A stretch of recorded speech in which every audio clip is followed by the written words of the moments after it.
Hello guys, welcome back to Gyani classes. आज के इस वीडियो लेक्चर में हम लोग डिस्कस करने जा रहे हैं फिर से purification and isolation of element.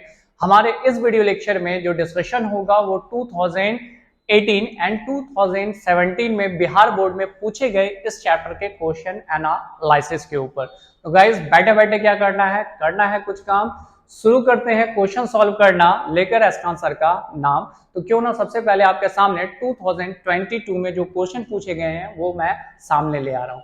एक ही क्वेश्चन पूछे गए हैं लेकिन 5 मार्क्स के क्वेश्चन है और इस क्वेश्चन में आप देखोगे क्या कह रहा, what are the important rules of copper, how the copper extracted from copper pyrite.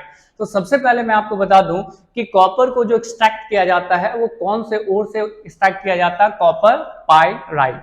और गाइज आपको पता है ना कि जब आप किसी ओर्स को निकालोगे तो बड़े से लम्स में होगा और ये लम्स को आप सबसे पहले क्या करते हो, तो सर पता है पाउडर्स बनाते हैं। तो पाउडर्स बना लो। सबसे पहले हम इसको पाउडर्ड ओट्स बनाएंगे और पाउडर्ड ओट्स बनाने के बाद नेक्स्ट हमारा प्रोसेस होगा जो कहलाता है कंसंट्रेशन। और कंसंट्रेशन में मैंने आपको बताया था कि 4 प्रोसेस होते हैं, लेकिन 4 प्रोसेस में से कौन सा प्रोसेस करेंगे, फोर्थ फ्लोटेशन प्रोसेस कहेंगे। और ये फोर्थ फ्लोटेशन प्रोसेस में अगर आप देखते हो तो आपको क्या दिखता है कि जो भी इंप्यूरिटीज होती है वो वाटर के साथ डिसॉल्व हो जाती है और जो मिनरल्स होते हैं, मेटल्स होते हैं, वो स्किम्ड ऑफ होते हैं एंड देन आफ्टर उसका आगे ड्राइड करके हम लोग यूटिलाइजेशन करते हैं। ये भी प्रोसेस आप पढ़ ही चुके हो, आपको याद होना चाहिए। ठीक है, चलो अगर नहीं पढ़े हो तो पिछले वाले वीडियोस लेक्चर में जाकर के देखोगे। 2020 2022 इन सब में ये सारे को मैंने कई बार एक्सप्लेन किया है यहाँ पे। तो इसके बाद अगला प्रोसेस जो आप करोगे इसको लेकर के वो करोगे रोस्टिंग। ठीक है, concentration of ore that is by froth flotation process करने के बाद हम इसमें अगला प्रोसेस करेंगे जिसका नाम है रोस्टिंग। रोस्टिंग में हम क्या करते हैं ना कि उसको हिट करते हैं, गर्म करते हैं, लेकिन गर्म उतना बिलो इट्स मेल्टिंग पॉइंट, मतलब मेल्टिंग पॉइंट तक नहीं पहुंचाना है, लेकिन हाँ गर्म करना है in excess supply of oxygen. Oxygen के प्रेजेंस में आप उसको गर्म करोगे, लेकिन फिर से याद रहे कि गर्म उतना ही होना चाहिए कि वो मेल्ट ना करे, तो बिलो द मेल्टिंग पॉइंट। लेकिन रोस्टिंग करने से आपको क्या फायदा होगा? पहला फायदा यह होगा कि रोस्टिंग करने से उसके अंदर जो भी मॉइस्चर है वो सारे मॉइस्चर बाहर निकल जाएंगे।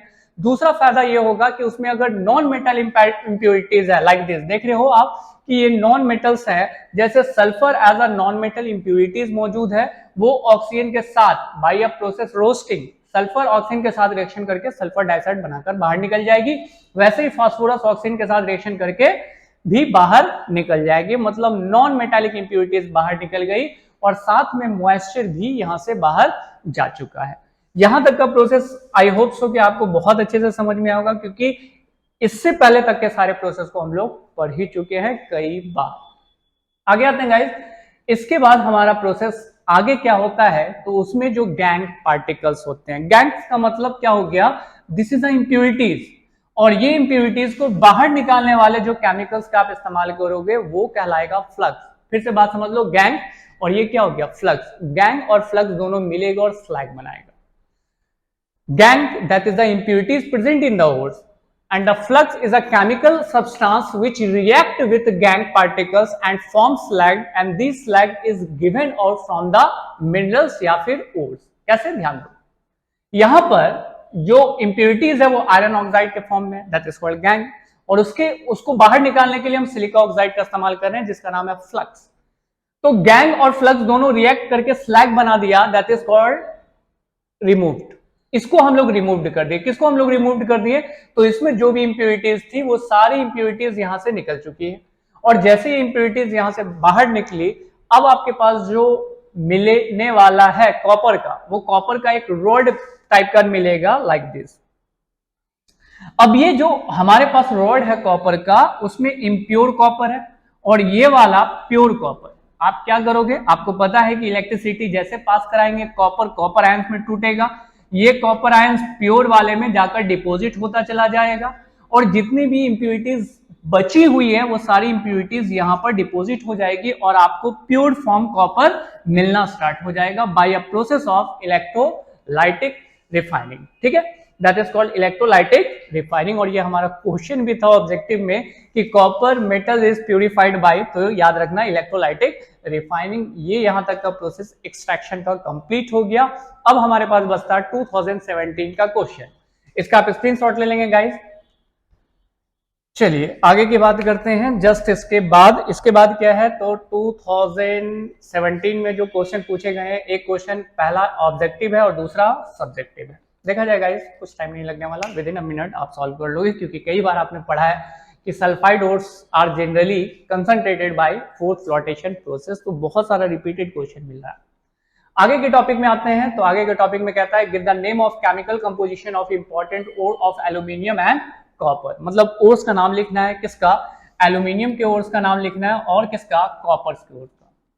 तो सबसे पहले मैं आपको बता दूं कि इंपॉर्टेंट ओर एल्यूमिनियम के कौन होते हैं, बॉक्साइट और कौन सा, क्रायोलाइट। दूसरा अगर मैं आ रहा हूं किसके ओर्स के बारे में, तो कॉपर के ओर्स के बारे में, तो कॉपर पायराइट्स अभी तो नाम सुना ही था, और दूसरा है क्यूप्राइट। कुछ नहीं करना, ये ओर्स का नाम याद रहा, ये 2 नंबर आपके खाते में पहुंच जाएगा बिल्कुल आसान तरीके से। ठीक है, तो गाइज आप इसका स्क्रीनशॉट लेंगे और याद रखेंगे कि किसका ओर्स कौन होता है। ठीक है, तो आज का वीडियो लेक्चर यहीं खत्म होता है। Thank you and bye.